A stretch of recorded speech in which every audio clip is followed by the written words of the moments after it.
The very instant a man enters a woman, something happens that he will almost never confess out loud. It isn't just a physical act, it's a threshold moment, a crossing into a space where power collides with vulnerability, where his polished confidence suddenly crashes into his deepest, most unspoken fears. Carl Jung would call it the meeting of the mask and the shadow. And right there, in that split second, you're not just seeing his body, you're witnessing the raw psychology of a man exposed. He may laugh, he may stay silent, he may pretend nothing has shifted, but inside, tectonic plates are moving. And if you've ever wondered why he pulls away after sex, or why he suddenly clings tighter, or why he seems to need you and fear you at the same time, this is where the truth begins. In this video, we're going to uncover 5 hidden layers of what a man really feels inside you. The biological surges, the archetypal battles, the shadows he hides, and the secret emotional needs he can't admit. And by the end, you'll never look at intimacy the same way again. The very first wave that hits a man when he enters a woman is not simply physical. Yes, there's heat, excitement, the rush of being wanted. But if you listen deeper, beneath the surface of his heartbeat, you'll find a contradiction that defines this entire moment. He feels both strong and exposed, both conqueror and child, both hero and imposter. On the outside, he may look certain of himself. He may even perform confidence, the steady rhythm, the smirk, the casual remark afterward. That is his persona, the mask Jung wrote about, the part of us carefully curated for the world. The persona whispers, "See me as powerful, believe that I am enough, validate that I am the man I pretend to be," but there's always something else. Right behind that performance lives the shadow, the insecure, unpolished, unwanted parts of him that he prays you never notice. And intimacy has a way of tearing the curtain down. When he is inside you, he cannot hide his shadow. He feels it pressing against his ribcage. The thought creeps in. What if she sees through me? What if she realizes I'm faking? What if I'm forgettable? This is why, for so many men, the moments immediately following sex are confusing. Some retreat into silence, scrolling on their phones or pretending to sleep. Others pull you close, almost too tight, as if letting go would mean losing something essential. Both behaviors spring from the same collision, the mask slipping, the shadow emerging. And here's the cruel paradox. The more confident he looks in life, the more violently this collision often strikes in bed. The CEO, the athlete, the man who seems untouchable, often he is the one whose mask is the heaviest, whose shadow is the loudest. Because the persona he projects in the daylight is farthest from the raw, unguarded boy inside, and intimacy drags that boy into the room whether he likes it or not. Think of it this way: when he enters you, his body is naked, but so is his psyche. For most men, that nakedness is terrifying. It's not just, does she like how I touch her? It's, does she accept the real me, the man without my armor? Sometimes, if he feels safe enough, he lets the mask fall. He will soften in your arms. He will hold you, not as a trophy, but as an anchor. In that moment, he is not grasping for validation. He is tasting the rare safety of being fully seen. And that safety is so intoxicating that he may confuse it with dependency. He doesn't just want your body, he wants the shelter of your acceptance. Other times, the fear wins. He bolts emotionally, even if he stays physically present. He laughs it off, makes a joke, or becomes distant. You feel him retreat into some private cave inside his head. You wonder, what did I do wrong? Wasn't it good enough? But what you're really watching is the mask snapping back into place. He is armoring up before you notice the crack. For women, the key is this: don't take either reaction at face value. His retreat doesn't always mean rejection. His clinginess doesn't always mean true connection. Both are symptoms of the same psychic collision, the persona trying to survive the shadow. This is the first hidden truth. Intimacy doesn't just expose his body, it exposes the war inside him, the battle between the man he wants to appear to be and the man he secretly fears he is. And here's the deepest irony. Most men are not even conscious of this war. They feel it as an ache, a restless need, or an urge to withdraw, but they cannot name it. Jung's language gives us a map: persona versus shadow. But the man himself might only feel confusion. When you, as a woman, learn to see this, to To recognize that the silence or the sudden clutch of his arms are not random but patterned responses to this inner battle, you gain something priceless. You stop blaming yourself. You stop asking, "What's wrong with me?" And instead, you see the truth. This is what's happening inside him. Every man carries two figures into the bed with him, the proud warrior and the frightened boy. The first shouts, "I am enough." The second trembles, "Please don't leave me." Both are real. Both speak, and whether he knows it or not, both are speaking through his body in that very first layer of intimacy. Second layer of truth, the search for validation. If the first collision is between strength and vulnerability, the second wave cuts even deeper. Because once the initial rush passes, most men unconsciously slip into a silent question, "Was I enough?" This question is poison and oxygen at the same time. On one hand, it pushes him to try, to please, to prove, to perform. On the other hand, it traps him in a loop of seeking validation from you, a loop he can never truly win. For many men, sex becomes less about presence and more about evidence. Evidence that he is desirable. Evidence that he can satisfy. Evidence that he measures up. The way you look at him, the way you breathe, the subtle shift in your body, all of it becomes data points in his inner courtroom. He is both judge and defendant, handing down the verdict of his own worth. Carl Jung would call this the shadow's hunger, the parts of himself he rejected, the insecurities, the inadequacies, the fear of being small, all come rushing forward, begging for your validation. Your body becomes the mirror in which he tries to heal his wounds. But here's the trap. Validation doesn't last. A kiss feels reassuring in the moment, but 10 minutes later the doubt returns. An orgasm feels like victory, but by morning the question creeps back. Did she really want me, or did she just let me? The more he chases proof, the emptier he feels. And if you've ever wondered why some men seem addicted to sex but never satisfied, this is why. They are chasing the dragon of validation, a temporary fix for a permanent wound. They may seek it in multiple partners, or in repeated intensity, or in constant reassurance. But none of it silences the shadow, because no woman can validate a man into wholeness. For women, this layer often shows up as pressure. You sense it when he looks to you for reassurance after, when he asks, "Was it good?" with that edge in his voice, or when he needs constant affirmation that you still desire him. You feel the unspoken weight. It's my job to make him feel like a man. And let's be honest, sometimes women play into it, because telling him you were amazing smooths over the awkwardness, buys peace, or even feeds your own desire to keep him close. But here's the danger. If sex becomes a ritual of validation instead of presence, intimacy dies. He is not really with you. He is with the fantasy version of himself he needs you to reflect back. The shift, and this is where Jung's wisdom cuts to the bone, is moving from validation to presence. Validation says, "I need you to prove me." Presence says, "I am here to meet you." When a man is present, he is not scoring himself through your reactions. He is not asking, "Do I measure up?" He is asking, "Can I open to this moment?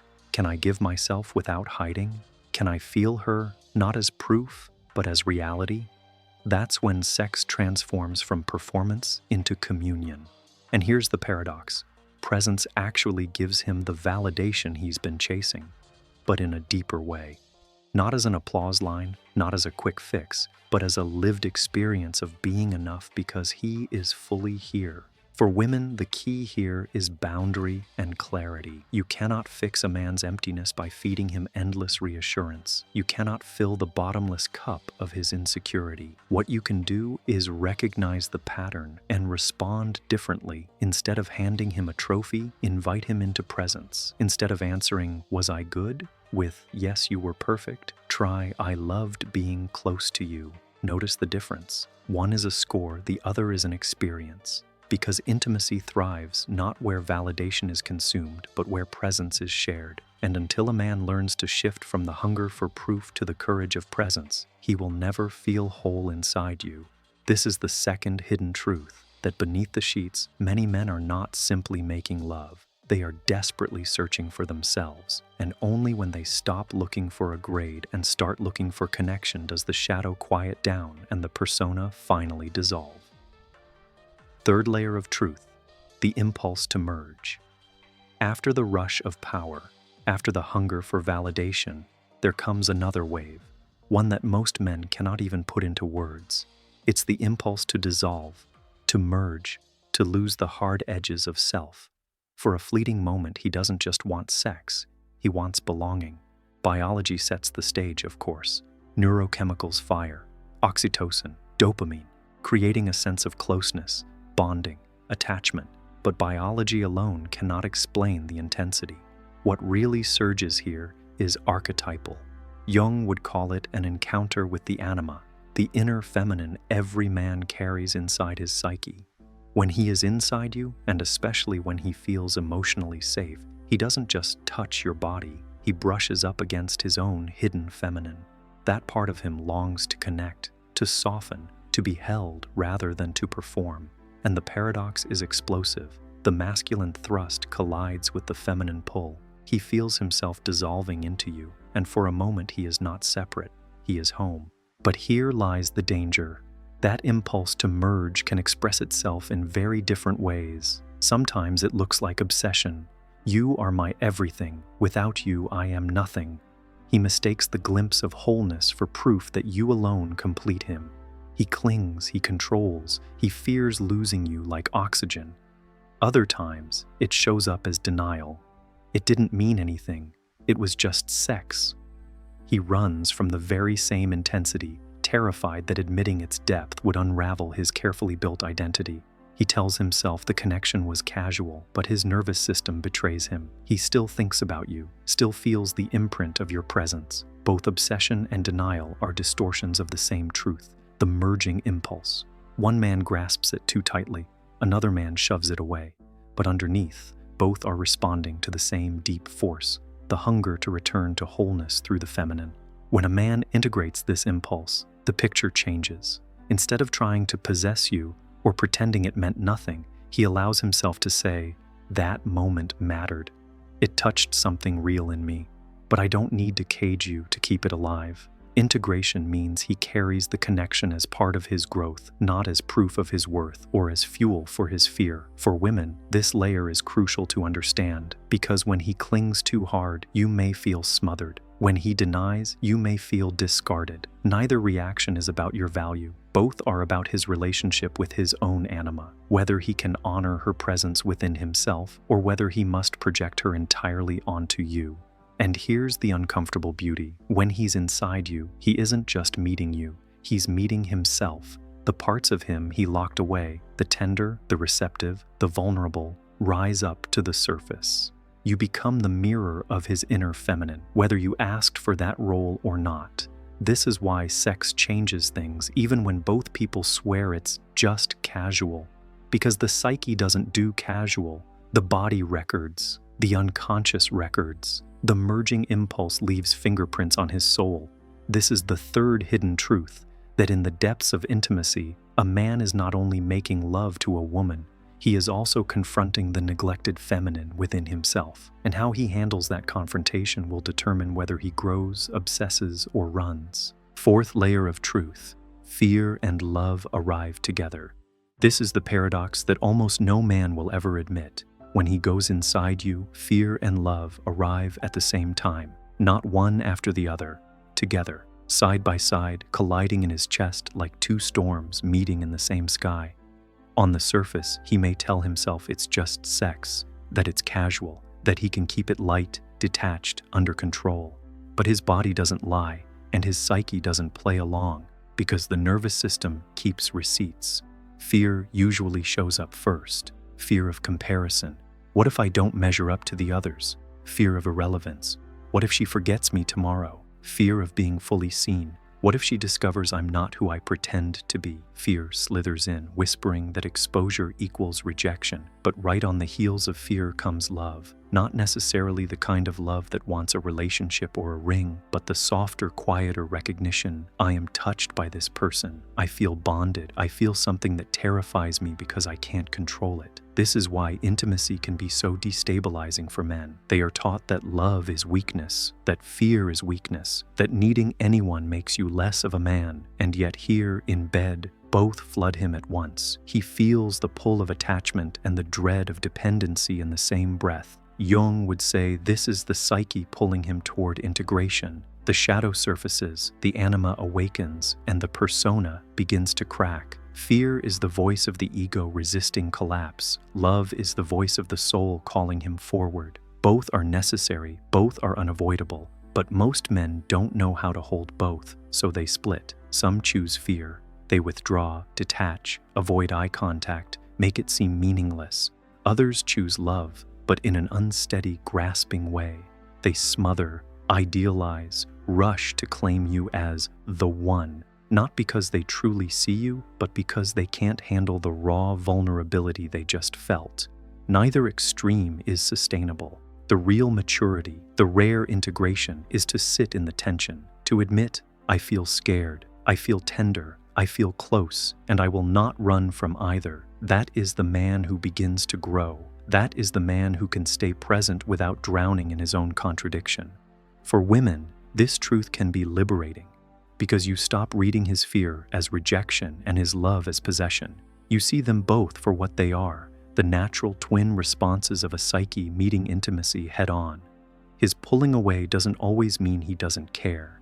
His clinging doesn't always mean he truly loves. They are both expressions of a man wrestling with two overwhelming truths at once. And here's the insight most people miss. Love without fear isn't real love. Fear without love isn't real intimacy. The two always arrive together, and it's only the man who can hold both without collapsing who discovers real depth in connection. This is the fourth hidden truth, that inside a woman, a man does not simply feel desire. He feels the impossible marriage of fear and love, and his entire behavior afterward reveals whether he can carry that paradox or whether it breaks him. Fifth layer of truth, intimacy as a mirror of his psyche. The final layer is the hardest to face because it strips away every excuse, every performance, every mask. The truth is this: when a man goes inside you, he is not just entering your body, he is staring into a mirror that reflects the deepest parts of himself. Jung once wrote, "Until you make the unconscious conscious, it will direct your life and you will call it fate." That is exactly what happens in intimacy. Sex becomes the stage where his unconscious plays itself out, whether he wants it to or not. If he has unresolved wounds, they rise here. If he has hidden strengths, they show here. If he fears abandonment, it will echo in the silence after orgasm. If he longs for acceptance, it will surface in the way he clings to your touch. Sex doesn't create these truths, it exposes them. And here's the part most men can't admit. The woman in his arms often becomes the stand-in for every figure in his psyche. The mother who nurtured, the lover who rejected, the anima who calls him toward wholeness, the shadow he never dared to face. In bed, all of them awaken. You are not just you anymore. You are the mirror, and mirrors never lie. That's why some men feel restless after sex. They sense something larger has been revealed, but they can't name it. That's why others spiral into attachment or shame. They're not reacting only to you. They're reacting to the parts of themselves you unknowingly pulled to the surface.